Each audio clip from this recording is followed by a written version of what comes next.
Hey everyone, it's your favorite co-host and editor, Dylan. This is a disclaimer because this episode discusses the Japanese suicide forest and the topic of suicide in general. So if you're uncomfortable hearing about that topic, now is the time to click away from this episode. Go listen to one of our older ones or come back next week. I mean, I hope you come back next week anyway. Or not next week, but, next episode. I just wanted to be certain that I didn't want to catch anyone off guard with an uncomfortable topic. And I totally understand if you're just not up for it. Thank you for listening. And of course, you are listening to the Foil Hat Broadcast.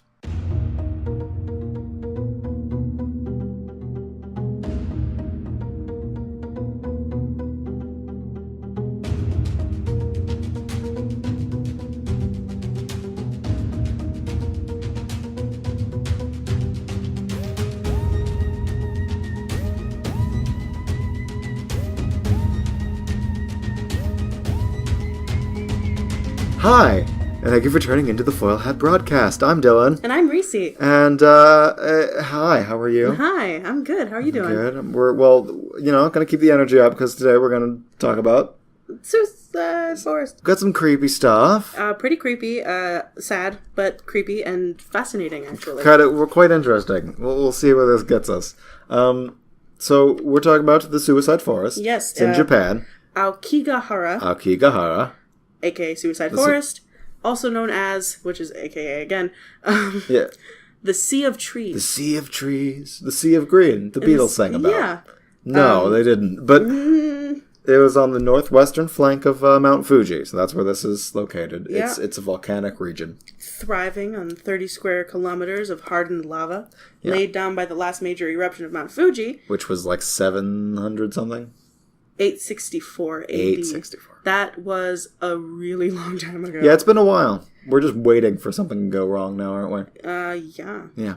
So, most volcanoes, of course, the reason why it's called the Suicide Forest is because it is the second most popular suicide hotspot in the world. And first in Japan. And number one in Japan. It's not something you want to be number one in, of course, but no, but it is what it is. How it is. Just a fun fact, an unfun fact. The number one in the world is Golden Gate Bridge. There's no hauntings over there, though. That's not why people do it. It's just easy. Well, you don't go to the haunted place to suicide. You're drawn to the haunted place to suicide. You're drawn to quiet places and places that you won't be disturbed. Speaking of quiet, there's an interesting fact about the forest. Okay. Because of the densely packed trees, it's almost impossible for wind to pass through the forest, essentially eliminating the sound of rustling leaves and falling branches. So it's deathly quiet. It's deathly quiet. People who have visited were like, my breath sounds like a roar. It's dead quiet in there. That's like they're so good at describing things. They are. Everyone's very good at describing things in the part of the world. So I mean that it's a sad thing, but what's the creepy things about this? Some of the sad things are very creepy. Some of the sad things are very creepy. So, some bodies, okay, will go years before being discovered. Yeah. If they ever do, because some just never get found, ever. Yeah, oh god, I had statistics. I'm going to grab those because... What does it say? Statistically speaking...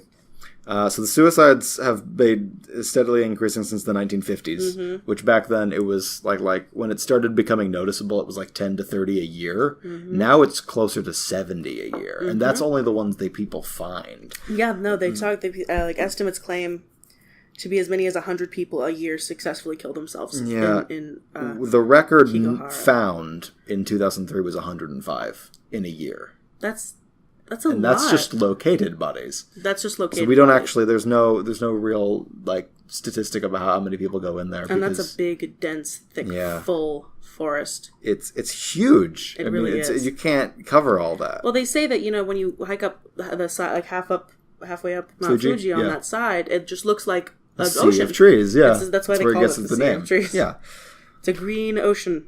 Yeah. Also, just suicide tends to spark in March, which is the end of the Japanese fiscal year. Ooh, okay. So a lot of Japan is a very weird place when it comes to suicide. Yeah. Because, I mean, I could go on about this. Please do. Because I read this book when I was doing Asian history, when I was doing history of Asian Civ in community college, because I'm prestigious that way. I read this book called A Tale for the Time Being, and it's about the story isn't necessarily about suicide. It revolves as a very heavy theme in the book, but essentially it was a journal that washed up on like the shores of like Vancouver or British Columbia, like a small island there, after the I think it was like the Fukushima crisis, the power plant that detonated there after the tsunami. Mm-hmm. And so it washed up because a lot of stuff washed up because of the currents. They just brought it to this island. And so she finds this journal of this little girl, this young teenage girl, and it basically has her...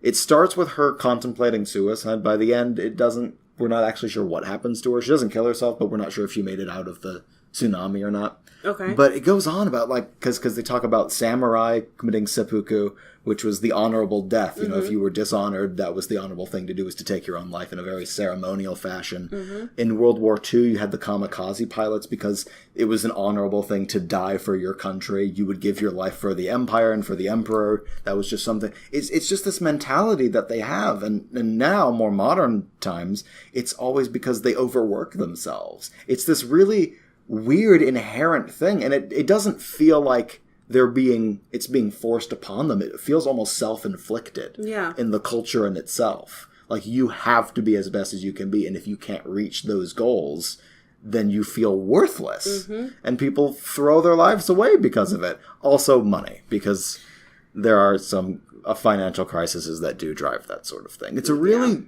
strange, very cultural specific thing. At least in terms of Japan. Yeah. Because we don't have histories like that here. We don't have that sort of thing. At least not on large scales. No, we have small scales. Yeah. Yeah. Like cults and whatever. Yeah, like Jonestown in the 70s, but not like, or was that the 80s? But not like not like an actual cultural instillment of you either do what you set out to do. If you fail, you are nothing. Right. And you shouldn't. You don't. Well, you have no will to live anymore. Yeah, it's this weird thing because, like, you know, they don't see it in nearly a dark a light that we do. Mm-hmm. Here, in in the Western Hemisphere and Western European descended peoples, Christianity, Catholic, it's a heinous thing to kill yourself. You know, you go to hell or whatever the rule is. They don't have that much of a... I mean, there is, obviously. You shouldn't kill yourself. I don't think any culture, especially nowadays, says it's a good thing to do. But they don't have that harsh stigmatism against it. It's just something that happens. It's a sad thing that happens, but they don't condemn it. It's not something that's an inherently, like, taboo thing. Right. Which is why it's really weird. It's weird. It's really weird. It is, which is why I find it so fascinating. Like the signs that they post outside of the forest before you enter. There are signs that say things along the lines of, you know, you are worth something, and like life is a precious gift from your parents. Which, like, I understand that culture tends to have like a very strong respect for their ancestors and for their elders. But that's a really interesting wording. Yeah, yeah. And it's a really interesting, like, I guess, thought process. Because usually it would be like, you know, you are the only you or whatever. Like, no one will ever be able to replace you. Like, people are going to miss you. Your parents are going to miss you. Your children are going to miss you. But the parents are the ones that are like, you don't disrespect your parents by doing this. Because this was a gift from them. And that's not okay. You know what I mean? I feel like it. That's probably that is like a cultural thing. They do have that sort of reverence for our ancestors. Although I'm not sure if that was. It's hard to tell their exact meaning because it's a translation from a very different language. Yeah. I feel like the inflection might be more like, you know, like they are saying that life is a precious gift. Right. Your parents gave birth to you, and they're someone you should think about. But I think it focuses more on the fact that life is a gift rather than from your parents. Right. More inflection is life is important, rather than, hey, But then your why not parents just say will be that? upset if you kill yourself. But why not just say that though? Life I is a guess, precious yeah, gift. that's fair. Why throw in the from your? It just seems like very, very oddly specific. It is an oddly specific thing to say. It's just it strikes me as just odd. Mm-hmm. It hits something weird in me. I don't know if I dislike it, but I definitely don't like it. Okay. I mean, I just think it's a nice thing that at least the Japanese government is like, yeah, we should put some signs there. We should probably, try to convince people not to kill themselves. Let's not have that happen. That's very sad. Because they have a very high, I think, like, globally speaking, they have a fairly high, like, suicide rate in Japan. They do. I think the U.S. might have them beat again. Really? I'm not certain. I don't know. You want to look this up? She's looking up stats. I think it's, like, Norway, maybe. Because they have a pretty high Lithuania. Okay, never mind. Lithuania? List of countries by suicide rate. Okay. Well, fuck. Okay. Japan is number 26. Right. And then the U.S. is number 48. Okay, so they do have a speed. But they're also not the highest by a long shot. I want to see... Jeez. Who is the least kill yourself? What's the happiest place to live? Yeah, how many people live there? Okay, so this it's hard place, to tell with ratios because of population size. This place has literally 0 people are killing themselves. 0% of people are killing themselves. Yeah. Whereas, let's just go to Barbados. Or Dubai. Or Jamaica. So, yeah. That's suicide. But number 26 out of like 148. Like registered, recorded countries, yeah. That's a lot. That's pretty high up. It is pretty high up. I mean, we're 40-something. 48, so... like a third of the way up on that list. Yeah. So, and we're huge. Like, ratio-wise, that's a lot of people. Mm-hmm. The most common method, of course, is hanging from the trees. Yeah. And secondly is drug overdose. Yeah. Sleeping pills. Which doesn't always work. Nope. Yeah. Oh, there's actually a guy who, like, works at a store around there. Mm-hmm. No one owns a home out there. Where he was talking about, like, The Walking Dead, where he'll see people come out of the forest. Yeah. Still with stuff around their neck or like bruises here because it failed. Right. He was talking about this one girl that he saw who was completely disoriented with a rope still around her neck. Right. And her eyes totally bugging out. Her face was still like kind of blue. Sure. And she was just like freaking out. And he brought her inside and gave her a cup of tea. God. I'm sad. I'm sorry. This is a sad one. bummer. Why'd we do this? This is a terrible idea. So, in 1960... I thought there would be more ghosts. Oh, well... We'll get in there. Okay. In 1960, Japanese writer, I can't pronounce the first names, but I can always do the last names. That's just Seicho? Seicho Matsumoto, there we go, Matsumoto released the tragic novel Korori Jukai, which roughly is translated to Black Tree Sea, in which a heartbroken lover retreats to the Sea of Black Trees. Retreats to the forest to end her life. Mm-hmm. A lot of people think that, like, the kind of romanticizing... Oh, this is the book that romanticized the suicide forest. Suicide. It's proven to be, like, a really seminal and sinister influence on Japanese culture. Yeah.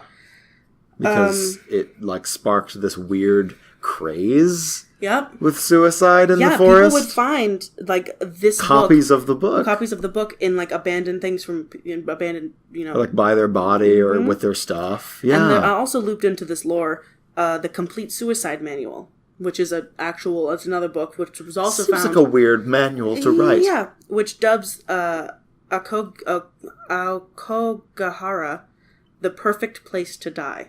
Because it's quiet and it's big and it's... Both books have been found among the abandoned possessions of various suicide visitors. Yeah, that's such a... Yeah, I mean, I can't think of a book that would even equate to something like that here. No. I think probably because they would pull it from shelves here. I don't know. They don't... Like the fact that they haven't censored that book. Well... Says a lot about, we're not going to do that. You can't censor books like that. Books. Which, you know what? I mean, you know what? Fine. Yeah. I respect that, honestly. Yeah. However. Oh, however. There's a however. There's a however. Oh, God. I love a however. These books were not the start of the forest's dark legacy. No. Ubusute is a brutal form of euthanasia that translates roughly to abandoning the old woman. Ah, this is this. Okay. Yeah. It's an uncommon practice. Now, especially. Now, especially, but it was only really resorted to in times of, like, famine. Where a family would lessen the amount of mouths to feed by leading an elderly relative to a mountain or, like, remote, rough environment to die. Okay. Not by means of suicide. No. But by dehydration, starvation, or exposure. Like exposure, neglect. See, here's the thing, though, and I'm wondering, depending on what the cultural tradition of that, is it something that they would volunteer for? Because I know in Eskimo tradition, this is, Canadian or Northern America, they, in times of famine and harsh climate, the elders it's that whole idea of like, oh, well, we got to put grandpa on the ice float and push him out to sea. And that was something that was just a cultural thing they did because you couldn't survive with an extra mouth. So once you hit a certain age, they would, and if they knew they were dying, especially, they would willingly like walk off to save the rest of their family. And I don't know if that's the same here. I don't know if it's the same. The language used when talking makes about it sound more sinister. Makes it sound more sinister because they said leading. Instead of like... Here, Grandma, we're going on a trip. Let's go for a little walk, Grandma. Oh, everyone's British when I... Yeah. It is a scary thing. And that's that, but either way, whether it is volunteer... Or not, if it's volunteering, you're essentially committing suicide. And if it's not, you're essentially being murdered. So either way, if we're talking about ghosts and stuff... This is where they come from. This is where they come from because this is tormented spirits. Yeah, it's a violent way to die. Unfulfilled. I mean, if it's starvation or dehydration, it's still a violent way to go. Just like suicide, even if you're hanging, it's still like I don't want to say violent. Violent's not the word. What do they use in Supernatural? Violent is a pretty good one. I guess violent works. Yeah, because even if it's not like externally inflicted, it's still violent to kill yourself. It's still a violent death. So that's shady. Shady as shit. Don't kill your grandparents. Don't kill anybody. No, maybe mine. But... Yeah. I'm just kidding. Never mind. Fucking crazy.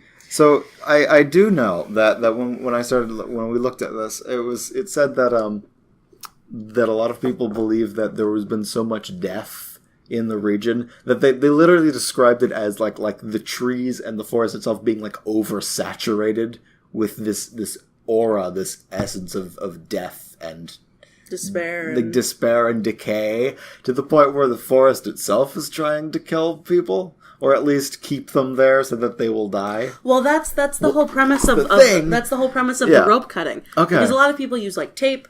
So the plastic police tape or something like that. Yeah, when people go in there, whether they're contemplating or just trying not to get lost, they'll do the sort of labyrinth thing, where, the mythology with the labyrinth of the Minotaur, where they'll leave a trail. Right. They'll tie a tape or a rope to like one of the first few trees in the and they'll forest. Keep it with them, and it'll guide them back if they get lost. So there have been instances, and actually many instances, some fucking creepy instances of. While they're walking, all of a sudden going from like a taut tape or rope to limp, it just drops. It just drops.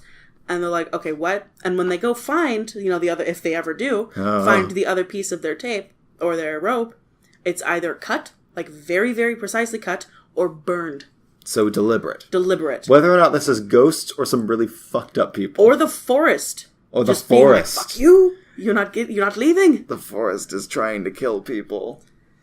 Dude. Aokigahara is trying to kill people. That's some Harry Potter stuff. The Suicide Forest. Like, remember that? Harry Potter and the Suicide Forest would have been a very scary book to read as a kid. No, but do you remember in, I think it was the Goblet of... No. It was one of the first books. They go into the... It was Goblet of Fire. They go into that maze. They go into that maze where it just smush you with my leaves and I'll kill you because I'm a bush. Although I think they basically designed it so that it wouldn't get killed. They'd just be beat the hell out of. They did get killed in the stuff though. But it was never intentional. The deaths happen, but they're never intentional. Okay. Because remember when they're in the lake. Like, the mermaids are there to protect, like, they're supposed to put up a fight or whatever, but they're not supposed to keep them drowned there. Yeah. So I feel like... wizards are fucked up. Right? Wizards are super fucked up. That's shady. Hogwarts is a shady place. It's really not cool. It's not good for kids. Don't send your kids to Hogwarts. Dumbledore, like, the Dumbledore comics where it's just like... how ridiculous all that stuff is, and like, how is he allowing this? Albus, the kids are going to the dog. Whoops.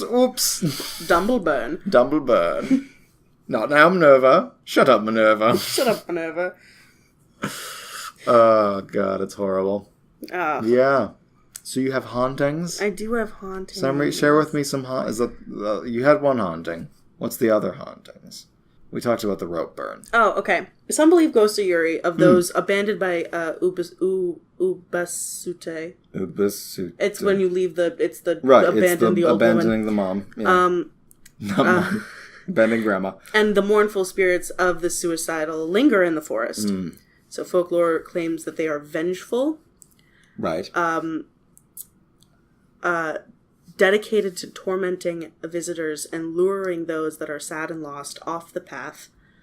So that they'll have more friends. Mm-hmm. It definitely seems like the ghosts are only doing this because they don't want to be lonely anymore. Well, I mean, that's one way to look at it. Yeah. Another way to look at it is like, if I'm dead, so are you. That's it. I guess. I like to think that my villains have more of a understandable depth and purpose than just like, I'm gonna kill everybody. But ghosts that's have an reason. Evil thing to do.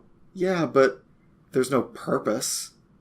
But even if there was a purpose, even if that was like, well, I'm lonely, therefore I want more... It's an evil thing to do. It is an evil thing to do, yes.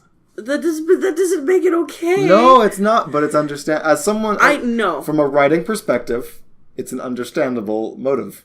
From an antisocial perspective...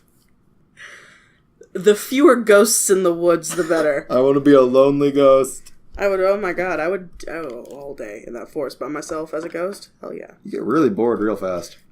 There's a big forest. It's also eternity. Oh, but they also have like ice caves and stuff.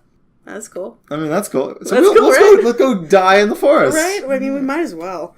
I do remember one creepy thing I read. What?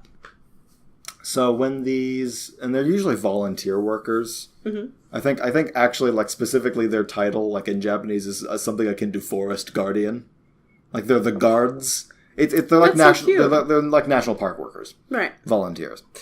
These are the people, the volunteer workers they're on this team that goes in and recovers bodies from the forest after suicides, because it's such a notorious thing that they have a volunteer group to do this specific job. Mm-hmm. And also to sort of look out for people and try to keep people from killing themselves.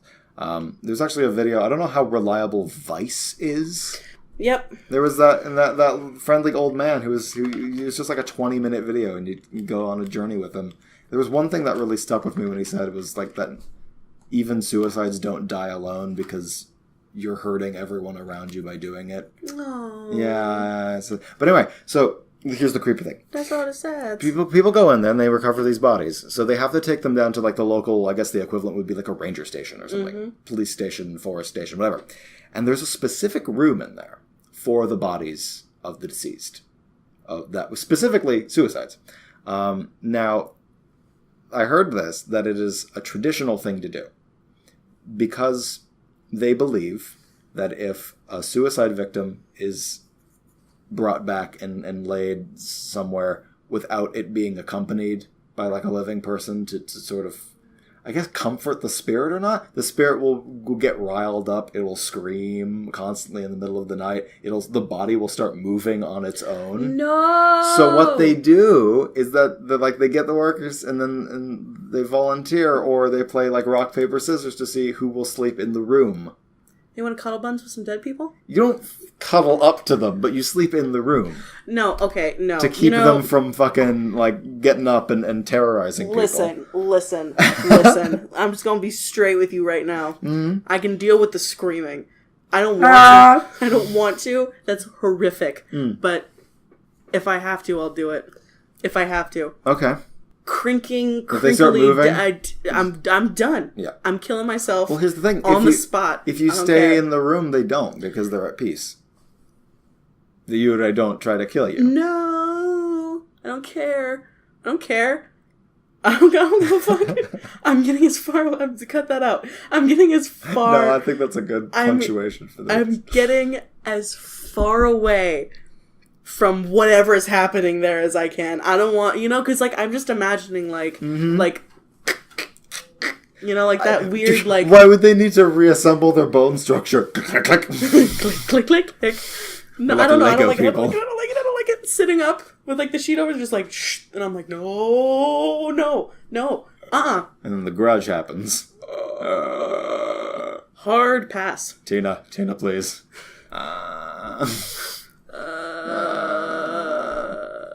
Tina's a little grudge. Are you telling me that as your dad or as your boss? I love that show. Yeah, so that's something super creepy and fucked up. I don't like it. I really don't like it. No, it makes me feel sick. Like, okay, I feel sure. Feel nauseated right now. I'm gonna go puke. I'll be right back. Hit that table. You know how many times I have to fucking mess with the hitting goddamn audio because I hear a little clunk and it's the most annoying thing in the world. Last episode had one I couldn't edit out and it bothered me forever.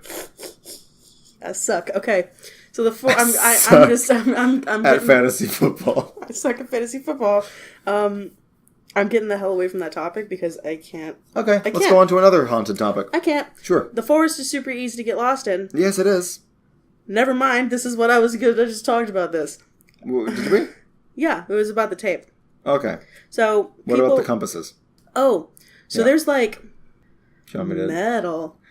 you want me to handle that? Hey, you go for it. It's a volcanic region, yeah. So the volcanic soil has a lot of iron deposits, which is a magnetic metal, so it fucks with compasses. And phones. And like anything that has an electromagnetic current going through it, it'll fuck with. Doesn't work. So, but that's what it is. Mm-hmm. What people believe it is the forest itself. Forest demons trying to keep you in there. Forest demons? Forest demons. Not ghosts. No, demons. Okay. They're trying to keep you in there. So you'll kill yourself. Or you'll die of exposure. Yeah. Right. Because forest demons. This forest is... If there were ever a haunted location, this forest is one of them, yeah. Yeah. So people often report hearing blood-curdling screams and unnatural screams. Now, what is an unnatural scream? One that sounds like a mix between a human being and like an animal, or like a guttural. Something that sounds almost human but shouldn't be made by a human. So I hate that word. Guttural? I hate it. When I hear guttural, I think phlegmy. Really? Like gurgly. I think like guts. Like sauce. That's just like imagery right away. Saw? Oh, like, saw. Like the saw stuff? I heard you say sauce. I'm like, barbecue? Don't give me sauce unless it is Szechuan. Guttural Szechuan sauce. Guttural Szechuan sauce. No, pass. Anyway, next. Did you see that thing that someone sent? They sent Justin Roiland a big fuck off tank of the Szechuan sauce. McDonald's. It's like one of the big fucking jugs of the thing, and it came in like this case. It said like from planet like C1 something something something, or one of the different planets, one of the different universes, and it's just a jug fucking thing, and it had like a note. It's like we killed a lot of people to get this Szechuan sauce. Take care of it, please. Don't let anyone see it. And he put it on Twitter. That's like, so cool. Yeah. That's a fun little gift. It's a fun little gift. That's a fun little fan fuck ton gift. of Szechuan sauce. I want to try this Szechuan sauce. I don't even know what it tastes like. I don't either. It's a that's sauce. What it was. The letter said like it comes from a planet where it's always like 1998 or whatever year it was supposed to be. All day. That was like what? Like every year is 1998. So, unnatural screams while wandering the forest. Said to be made by the Yuri. A writer for Japan Times told of an incident where he heard a terrifying scream in the forest. Okay. And when he went searching for the source, he came across a dead body of a man at the base of a tree. A quick examination revealed that the corpse had been dead for a pretty long time. Right. Like, it was already starting to rot. Like bones, or not that long. More just like rot. Yeah. More like flesh rot. There was that one in the Vice video that was been there like 2 years, and like it was just bones by that point. I don't know if that was real. It might not have been real. It looked a bit too clean, if you ask me. What kind of animals live in that forest? I don't know. I don't know what kind of animals are native to that. Because I mean, they did talk about, like, there were, like, scavenging animals, at least. So if bodies were left there, they would be eaten by the bugs and little animals and rodents and things. And carrion. Gross. Long pig. Long pig.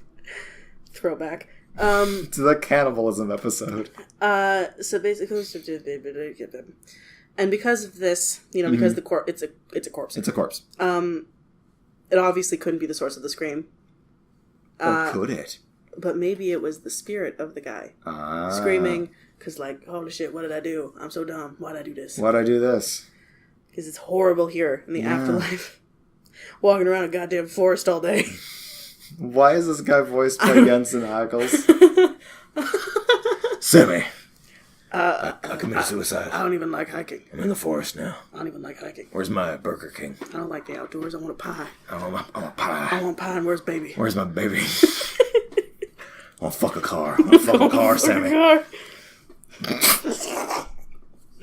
Oh my god. Okay. Go ahead. So another hallmark of this forest is actual ghost sightings. Okay, cool. So, show started as aliens. We're getting into ghosts and shit. Right? I dig it. Well, I never said it was specifically about conspiracy theories. Yeah. That's just a part of it. Just a part of it. So, with visitors sometimes claiming to see white figures drifting between the trees. When the sci-fi paranormal investigation show Destination Truth investigated the forest, I know. But I did watch the video, which we'll leave a link to. Oh, and it's something. Right. Sure, I'll send it to you. Thanks. And it's something. It's like a 2-minute video. Yeah, it's nothing. What it shows, and it's not. It doesn't look fake. Is the problem because most of these ghost shows, it's like, they'll be like, "Is there anyone with us?" And then they'd be like, "Get out." My name is Jeff. Pickles, can we get the double dono sauce? Extra water. There's extra left, extra water. Extra fries. Put it in this window, please. Yeah, it's like that, and that was horrible. Totally. But no, this is more just like you faintly see a white figure, very, very faintly, far into the forest, that's kind of drifting a little bit, and then just collapses. Oh, fun. Just which of course, if you watch any Japanese horror movies, means that it's on all fours, in no words, doing just the crawling at you very fast. Because that's the efficient way to move. Spinning your head around, I can't, Why do they? Because it's terrifying. I know, but why? Do they enjoy terrifying people? Evidently they do. Well, yeah. Because, there's no other reason to... That's a very inefficient way to walk. I mean, dogs. You ever tried? No, because I don't bend like that. Most people don't. I can't, put my elbows in front of my face and walk backwards like that. Oh, God. Did you ever see that? Probably. It's like that GIF. It's not even a ghost. It's like some sort of creepy flesh monster. It just walks on all four. It's in the middle of a road. And the headlights, and you see this click, click, click, and it turns its head. It turns its head like you walked in on it, and it's just like, fuck. And it just moves along. It's kind of hilarious when you look at it, because it's just like, fuck you looking at. And then it just keeps going. I'm like, no, thank you. I'm just going to keep driving. I can't live with this in my life. Nope. Time to go to Japan. I don't need it. So, given its proximity to Mount Fuji, Aokigahara is considered by most Japanese religions a very spiritual place. Right. But that's not necessarily a good thing. Well, spiritual just means there's high spiritual activity. It doesn't mean good or bad. I was leading into it. Okay. I was just contributing. How dare you? No, I'm just kidding. Yeah, but that's true. Okay. So Buddhist monks have set up altars in the forest to try to combat what they say are evil spirits haunting the forest and convincing people to kill themselves. One Buddhist monk named... The way that was worded was weird. I know. The Buddhist monks aren't trying to convince people to kill themselves. No. They're setting up altars to ward off the spirits who are telling people to kill themselves. Yes. The spirits are. Buddhist monks are cool. Super. Really chill. Great dudes. Go ahead. One Buddhist monk named... Kiyomyo Fuki. So I think in phonetic. Kiyomyo Fukui. You got it. Yeah. Was visiting the forest to set up an altar when he was being interviewed by New Zealand Times. If you think fucking Japanese is hard to fucking pronounce, if you've ever... The Russian is 70 consonants, all that make different sounds than you're used to. Nope. It's just a bad time. That's just a bad time. So the New Zealand Herald was doing a story on the forest and about this one particular monk, Kiomyo. And he told the reporter that the spirits are calling people here to kill themselves. Oh. The spirits of the people who committed suicide before. They're trying to... Yeah, it's weird. Like, they keep... Why would it... I do think it's like a matter of, like, you know... I regret doing this, so I want other people to suffer with me. Mm-hmm. You know, it's like, I'm lonely, so Misery loves company. Misery loves company. So they continue to build up this mass army of suicide victims. Well, if you've seen The Forest. Have you seen The Forest? No. The one with Amanda No, because we were talking about this earlier, and, like, we should watch it. We never... Yes, we didn't. I have. It's okay. Okay. So, a lot of it seems to be like... I mean, just in the movie. Which they had those rooms where someone had to sleep in the room with that. So it seemed like they actually took some... At least as much as we have. Yeah. Looking into it. And it seems like the way that they convince you to kill yourself is to have you be already dead, essentially. Oh. Like, you're already dead. Okay. And they're just like, hey, you know, like, do weird shit. And then it's like, okay. And then you succumb to the thing. But you had already been dead, but now they just absorbed you into the forest. Huh. It's really weird. So it, like, traps your soul or whatever. Yeah, it traps your soul and tricks you into thinking that you're still alive and trying to escape the forest. That's messed up. Ghosts picking on other ghosts? That's a dick move. You'd think there would be, like, a union. Ghost union? Ghost union. To keep them from picking on each other. So that's a suicide forest. Jeez Louise, man. I mean, it's sad. Yeah, it is. And it's creepy, and don't do that. Don't do that. It is a sad thing to do, so don't kill yourself. Yeah. Your life is worth living. Of course. There are better ways to deal with your problems. Yeah, running away from I hate this so much, but it's so accurate. It's a permanent solution to a temporary problem. It's one of those things that you hate to hear, but is absolutely true. Yeah, because it's so dumb, and it's like, duh, but it is an important thing to remember. Yeah. We care about you here at the show. Sure. You're really bad at comforting people. No, I'm just kidding. We do. We care. We love our listeners. We love our peeps, our friends, and our families, and our viewers. Yeah. And don't do that. That's not a fun thing to do. So I guess that wraps up Ghosts in the Suicide Forest and all the sadness therein. So hi, it's 10th episode. It is. It's our 10th episode, and we hope to do many, many more, and if you would like to continue to see many, many more, you can help us out by spreading the word or donating to our Patreon at TheFoilHatBroadcast. Patreon.com/TheFoilHatBroadcast. Even $1 helps us keep this show on the air, and hopefully makes us better with every episode. You can also, if you've been to Japan recently, or if you've just lived in a haunted forest somewhere, you can email us your experiences at TheFoilHatBroadcast@gmail.com. I'm forgetting all of our URLs today. I've noticed. Yeah, it's weird. But TheFoilHatBroadcast@gmail.com is where you can find us, or leave us a comment on YouTube if you are listening to this on YouTube. And I think that wraps everything up. I think that covers everything. Did I do all my usual bits? I think I've done all my usual bits. So hey, ladies, gentlemen, and Buddhist monks trying to protect us from the sad ghosts of the suicide forest. Good night. Go to bed, kids. That was a long one. That was a long one.